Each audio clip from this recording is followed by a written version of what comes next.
जय हिंद दोस्तों इस वीडियो में मैं बताऊंगा कि अगर आप भी भारतीय रेलवे में टेक्नीशियन 2024 का फॉर्म भरा है या फिर आने वाली जो वैकेंसी है जिसमें कि 9144 थी, अब ये जो वैकेंसी है ये बढ़ के कितनी हो गई है, 14298 हो गई है। तो अब मैं इस वीडियो में आपको एक एक्सपेक्टेड कट ऑफ बताऊंगा जिससे कि आप जो है डिसाइड कर पाएंगे कि इस जो है वैकेंसी में आपको किस लेवल से तैयारी करना चाहिए कि आपका जो है एक पोस्ट टेक्नीशियन का आपका होना चाहिए। ठीक है, तो इस वीडियो में मैं टेक्नीशियन के सारे पोस्ट यानी टेक्नीशियन ग्रेड 1 और टेक्नीशियन ग्रेड 3 जिसमें ITI और technician grade 3rd 12th PCM वालों के लिए ही मैं यहाँ पे बात करूँगा। अच्छा, एक बात बताना चाहता हूँ कि ये मेरा एक एनालिसिस है, आपका एनालिसिस कुछ और हो सकता है।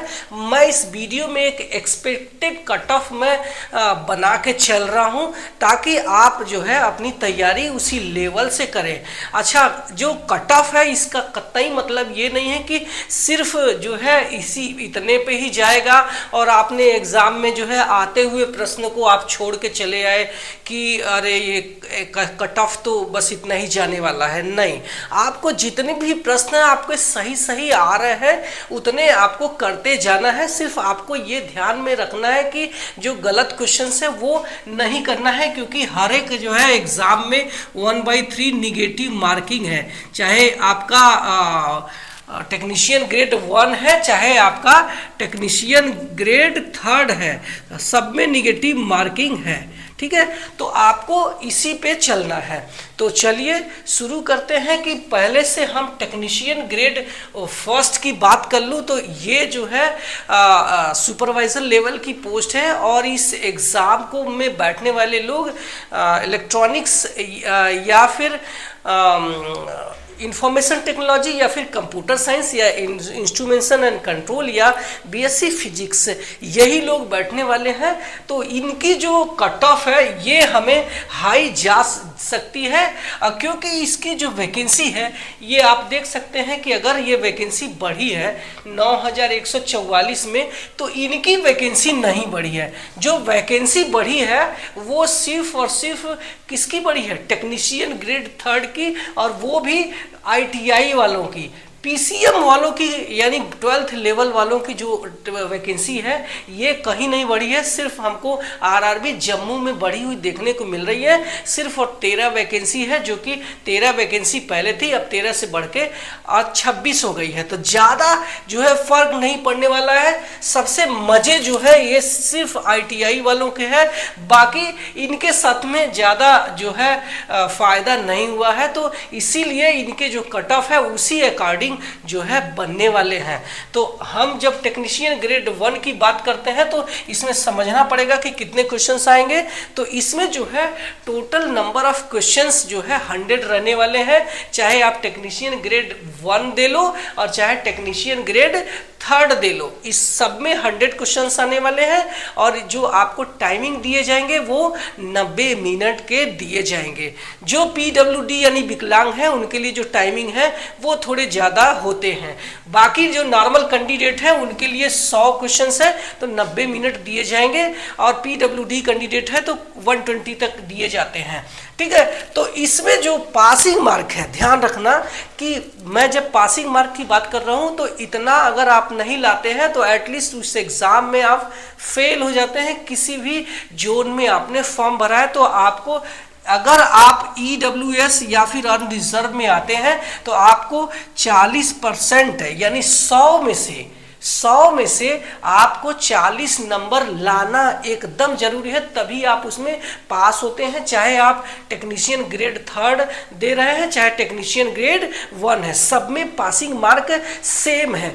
इसी तरीके से जो OBC और SC कैंडिडेट है इनकी जो पासिंग मार्क है वो 30% है, यानी 100 में से 30 नंबर लाना बेहद जरूरी है। इसके अलावा अगर आप ST कैंडिडेट है तो आपको 25 मार्क लाना बेहद जरूरी है। ये तीनों में है, मतलब आप चाहे टेक्नीशियन ग्रेड 1 चाहे टेक्नीशियन ग्रेड 3rd का एग्जाम दे लो। तो अब बात करते हैं कि आपका जो एक्सपेक्टेड कट ऑफ क्या होगा। तो ध्यान रखना कि इसमें जो एग्जाम होने वाला है सिर्फ और सिर्फ एक ही सीबीटी होने वाला है। उसी सीबीटी के बेस पे आपकी मेरिट बन जाएगी और उसी मेरिट के आधार पे आपको डॉक्यूमेंट वेरिफिकेशन के लिए बुला लिया जाएगा। डॉक्यूमेंट वेरिफिकेशन के बाद में आपको एक स्टैंडर्ड जो मेडिकल क्राइटेरिया है आपके पोस्ट के अनुसार, वो मेडिकल करवाने के बाद आपको ट्रेनिंग पे भेज दिया जाए। ट्रेनिंग के बाद आपको टेक्नीशियन बना दिया जाएगा। तो एक ही सीबीटी होने वाला है, इसमें जम के कंपटीशन रहने वाले हैं। तो आप अगर टेक्नीशियन ग्रेड 1 या फिर टेक्नीशियन ग्रेड 3 में 12th पीसीएम से है तो आपको जी तोड़ मेहनत करनी होगी। हाँ, आईटीआई वालों के लिए थोड़ी सहूलियत है क्योंकि जो टेक्नीशियन है ये पूरा जो है टेक्निकल बेस पे है, तो सबसे ज़्यादा वैकेंसी हमें यहीं पे देखने को मिल रही हैं। तो यहाँ पे कट ऑफ थोड़े बदल जाते हैं। तो हम कट ऑफ एक्सपेक्टेड बात करते हैं टेक्नीशियन ग्रेड 1 की। तो अगर आप यूआर में आते हैं 80% मान के चलना, यानी कि अगर आप जो है 100 प्रश्न करते हैं तो आपके 80 नंबर यानी 80 के एवं मार्क आने ही चाहिए। ये कट ऑफ जा सकता है, ध्यान रखना। इसके अलावा आप क्यों मैं बता रहा हूं, मैं यहाँ पे 80% इसलिए बोल रहा हूं कि चाहे कितनी भी तैयारी करने वाले बच्चे को बिठा लो, आप 100 प्रश्न कर रहे हैं तो जाहिर सी बात है कि 10 से 15 प्रश्न गलत हो ही जाते हैं। क्योंकि चाहे कितना कॉन्फिडेंट है, अगर 100 में से 100 कर रहा है तो इसका मतलब कि वो टेक्नीशियन के लायक नहीं, वो यूपीएससी का एग्जाम क्रैक करके वो डीएम बनने के लायक है। तो यहाँ पे टेक्नीशियन की मैं बता रहा हूँ कि अगर आप 100 क्वेश्चंस कर रहे हैं तो जितना भी एक्यूरेसी ला के दे दो, 10 से 15% प्रश्न आप कम कर ही देंगे। तो मान लीजिए कि आप 85 करते हैं तो 85 में से अगर आप मैं 15 माइनस कर देता हूं, अरे सॉरी 100 में से 100 करते हैं जिसमें अगर आपके 15 गलत हो गए तो आपके 85 आ गए। अब 85 में से 5 प्रश्न आपके निगेटिव मार्किंग में चले जाएंगे क्योंकि 3 जो है 1/3 का निगेटिव मार्किंग है और आपके 5 प्रश्न निगेटिव में चले जाएंगे और आपके 80% के ऊपर ही जाने वाले हैं। तो ये मान के चलना कि अगर आप अनरिजर्व में आते हैं तो आपको 80+ मान के चलना। अब हम ईडब्ल्यूएस की बात करते हैं तो 77+ मान के चलना है, यही आपका एक्सपेक्टेड कट ऑफ है और इससे जो है कम भी जा सकती है। अगर ध्यान रखना कि जो क्वेश्चंस पेपर है अगर बहुत हार्ड है तो आपको जो कट ऑफ है थोड़े कम जा सकते हैं। लेकिन ध्यान रखना कि ऐसा नहीं कि मैंने बता दिया कि 80+ ये जाने वाले हैं आपके कट ऑफ और आपने दबा करके तुक्का मारा और वहाँ पे बहुत सारे गलत क्वेश्चंस करके आए तो आप जो है सेलेक्ट भी हो रहे थे तो भी आप निगेटिव मार्किंग के चक्कर में फेल हो जाएंगे। तो समझदारी इतना में है कि आप ये चीज़ ध्यान रखना कि जितने प्रश्न आपके सही आ रहे हैं उतने ही करना, चाहे भले ही आप 70 कर पाए कोई बात नहीं, लेकिन आप सही प्रश्न करना। ये कट ऑफ के चक्कर में आप अपने आप को निगेटिव मार्किंग में मत लेके जाना। अब बात करते हैं ओबीसी। तो आपका जो कट ऑफ है ये 75+ है। एससी की बात करता हूं तो यहाँ पे 70+ मान के चलना। अगर आप एसटी में आते हैं तो 67+ मान के अपना चलना। ये कट ऑफ था हमारा टेक्नीशियन ग्रेड 1 का। अब बात करते हैं टेक्नीशियन ग्रेड 3 में जो कि आईटीआई वालों का है, ठीक है। तो आईटीआई अगर आपने करके रेलवे में टेक्नीशियन का फॉर्म भरा है तो यहाँ पे जो कट ऑफ है ये आपके लिए सुविधाजनक हो सकती है। मैं चूंकि ये सीबीटी 1 तो है नहीं कि मैं बता दूंगा कि अगर आप पासिंग मार्क भी करेंगे तो आपका सिलेक्शन हो जाएगा, नहीं। ये जो है इसी पे आपकी नौकरी लगने वाली है तो इसमें लोग जी जान लगाएंगे। और इसमें जो सवाल है ये टेक्निकल सवाल नहीं आने वाले हैं, बेसिक साइंस, मैथ और रीजनिंग और जनरल अवेयरनेस से सवाल आने वाले हैं। तो इसकी भी कट ऑफ जा सकती है ठीक ठाक, बट इनके मुकाबले ज़्यादा नहीं जाने वाली है। तो अगर आप यूआर में आते हैं तो आप ध्यान रखना रखना कि 70 प्लस ये जा सकती है।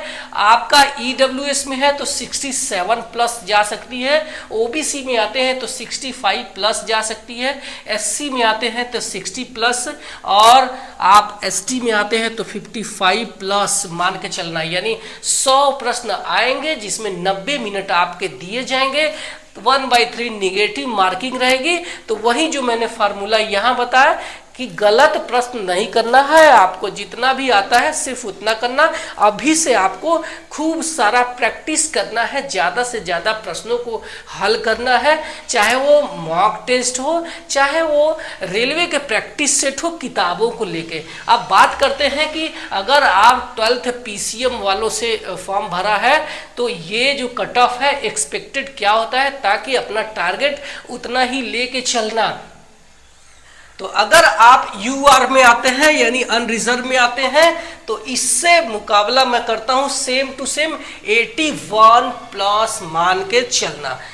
दूसरे जो है EWS की बात करता हूं तो 78 प्लस, OBC की बात करता हूं तो 73 में से कम मत करना, और SC में आते हैं तो 67 और ST में आते हैं तो 58 प्लस अपने स्कोर मान के चलना।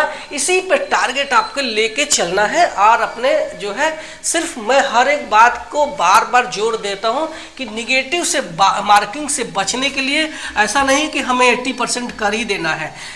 आपको जितने प्रश्न आ रहे हैं उतने करना, लेकिन 100 में से 100 कोई नहीं कर सकता, ये मैं दावे से कह सकता हूं, क्योंकि जरूर कुछ न कुछ इंसानी मिस्टेक्स होती है। तो ये एक हमारा एक्सपेक्टेड कट ऑफ है जिसको लेकर के वीडियो है। और ये जो वैकेंसी थी उस समय ये कम थी, अब चूंकि वैकेंसी बढ़ गई है तो ये जो है कट ऑफ हमारा चेंज हो गया है। यहाँ पे कट ऑफ थोड़े कम भी हो सकते हैं क्योंकि इनकी जो वैकेंसी है ITI वालों की बहुत ज़्यादा है, तो यहाँ हो सकते कम हो जाएगा। लेकिन आपको कई पाली में एग्जाम होने वाले हैं जिसका नॉर्मलाइजेशन किया जाएगा और उसी नॉर्मलाइजेशन के आधार पे आपका मेरिट बनेगा, उसी पे आपका सिलेक्शन हो जाएगा। ये वीडियो में आपको फिर भी कोई डाउट है तो मुझे कमेंट सेक्शन में पूछो, मैं रिप्लाई करूंगा। इसके अलावा आप मुझे इंस्टाग्राम में भी सवाल पूछ सकते हैं, मैं वहां रिप्लाई करता हूं। आप मेरे चैनल पे पहली बार आए हैं तो सब्सक्राइब कर लेना, क्योंकि मैं सिर्फ यहां आपके फायदे की बात करता हूं।